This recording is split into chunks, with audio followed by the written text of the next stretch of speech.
And if we are completely surrendered, then we can serve Him wholly and with all of our being.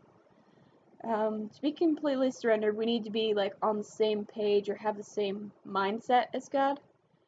And a negative mindset really gets you nowhere, like thinking that you can't do anything or that you cannot do something. And a positive attitude helps us to be better tools for Christ because then we know that we can do things. Like it says in Mark 2:22, excuse me, no one puts new wine into old wineskins. Otherwise the wine will burst the skins, the wine is lost, and so are the skins. But one puts new wine into fresh wineskins. Now this is metaphorical, obviously, like we're not actually talking about wine, but what it says is that you can't get new results from your old ways. When we start thinking as God does and start like renewing our mind, which we have another video on that too, we'll be blessed with some of His wisdom because we'll be able to see things from His perspective. And a trick that I actually learned is you can pretend like you're a person like stand back from the situation and pretend as though you're Satan or another person inside of the situation. So what would Satan not want you to accomplish, and what would God want you to accomplish? Why did Jesus die for us? Jesus died for us because He loves us a lot. Hebrews 9:22 says, and almost all things are by the law purged with blood, and without shedding of blood is no remission of sin.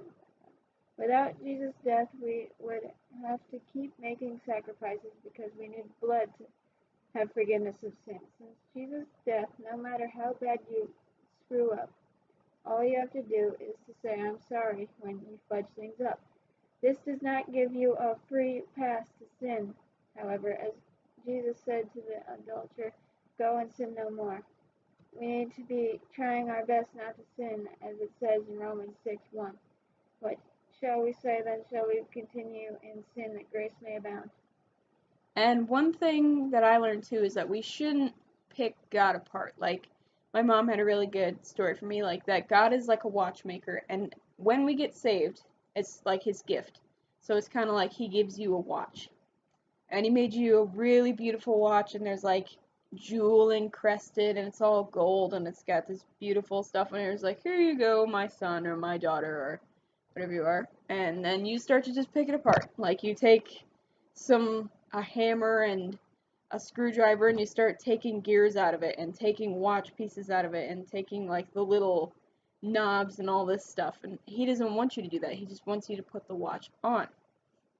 And salvation is like that, and that we should not try to pick salvation apart. You don't need to follow all the laws and the rules and everything for Him to love you anymore.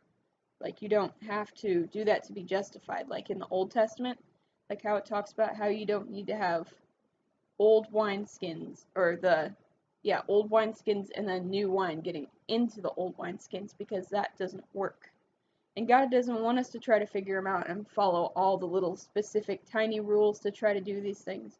Because if we focus on all these little mistakes and all the tiny little laws, we're going to end up making ourselves go insane. Jesus already did what He had to do for us. John 3:16, for God so loved the world that He gave His only begotten Son, that whosoever shall believe in Him should not perish but have everlasting life. So we don't need to try to be justified anymore. If we screw up, all we need to do is ask for forgiveness. We don't have to try to keep all the little laws like the Pharisees did.